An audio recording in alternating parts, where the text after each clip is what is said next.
To my brothers and sisters, I write this letter to you, my brothers and sisters, with a heavy heart. Allow me to mention you by your names, you whom I have loved since the day you were born.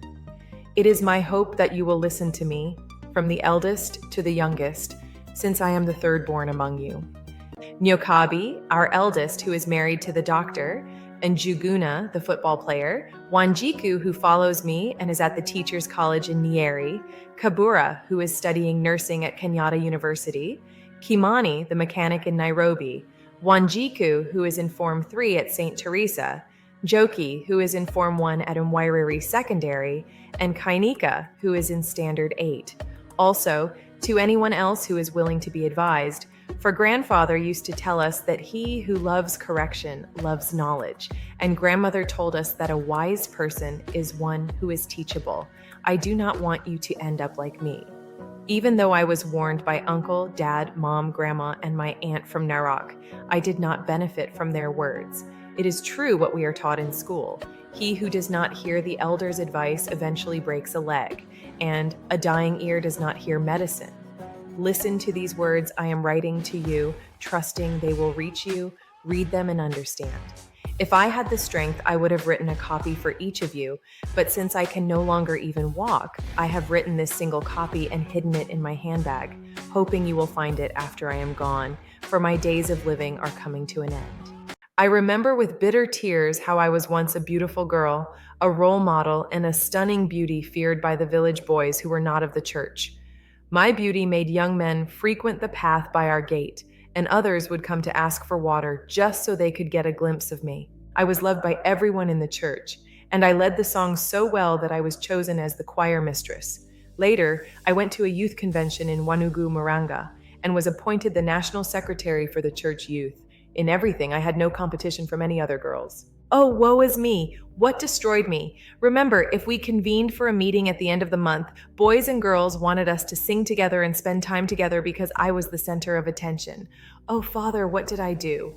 You know well I used to pray and even fast with Mom and Dad before he died, until the time I went to college in Nairobi to study tailoring while living with my auntie. Truly, it is no joke that things done in the dark eventually come to light. When I went to Nairobi, I fell in with friends, both boys and girls. We started going to discos when my auntie was on the night shift at the company where she worked. We would return early in the morning before she arrived, and she would find me home as if I had been asleep there all night. Since she had no children, she never knew I hadn't spent the night there. Sometimes those friends would come during the day or at night when they knew auntie wasn't around. We would dance, eat, and indulge in things I was doing in secret back home. I didn't remember what we were taught in Sabbath school by teacher Wamaitha. Remember your Creator in the days of your youth before the evil days come when you will say, "That is how I threw my youth away." I told myself I would live happily until I died of old age. I cry when I remember the dreams I had of helping Mom and Dad after I grew up and found a good job. And now, here I am counting the hours until I die, before I have even reached the age of 28. Oh, the pain. My head throbs when I remember that I caused my father's death when he saw how I had shamed him. He was an elder of the church, a good man, happy and loving toward his children, and loved by everyone in the village for his upright life. When he saw me returning from Nairobi, with my hair styled, artificially, wearing lipstick, with painted fingernails and toenails, wearing a tumbo cut, crop top, my ears pierced multiple times with earrings, piercings in my nose and navel, and wearing my short red miniskirt. He couldn't speak. He just stared with his mouth open, unable to utter a word or close his mouth. His body became rigid, and he collapsed.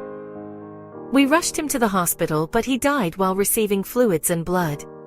The doctor told us it was heart failure caused by extreme shock. Oh, truly, I killed my father. I want you to hear me. I plead with you. If I had known, I would not have been so wayward. I beg you to forgive me because I didn't do for him what I had planned, to help him when I grew up. Instead, I burdened you with hospital bills and expensive medicine since I fell ill. Truly, the body is like a flower. I, who used to have so much hair, have lost it all. The legs that boys used to admire as sporty are now like sticks, just thin bones. The smooth face that made boys call me Black Beauty is now covered in sores. I live with a headscarf covering everything but my eyes, which have also sunken in and are fading. Truly, pride is a bubble that bursts. I remember how I led songs in church, how I hit the drums until they almost tore, how I used to jump and the joy I had as a youth. I regret it deeply. I plead with you, live for the Almighty. Do not do as I did when I went to Nairobi. Shun the pleasures of the world, for they are but for a moment. The joy of the world is filled with tears and much wailing. Truly, spilled milk cannot be gathered. I live groaning day and night, whispering to the Almighty to have mercy on me, and restore my strength and glory so I can praise Him. But it seems He does not hear me. I am the person people do not even want to see with their eyes, because of how much I break their hearts.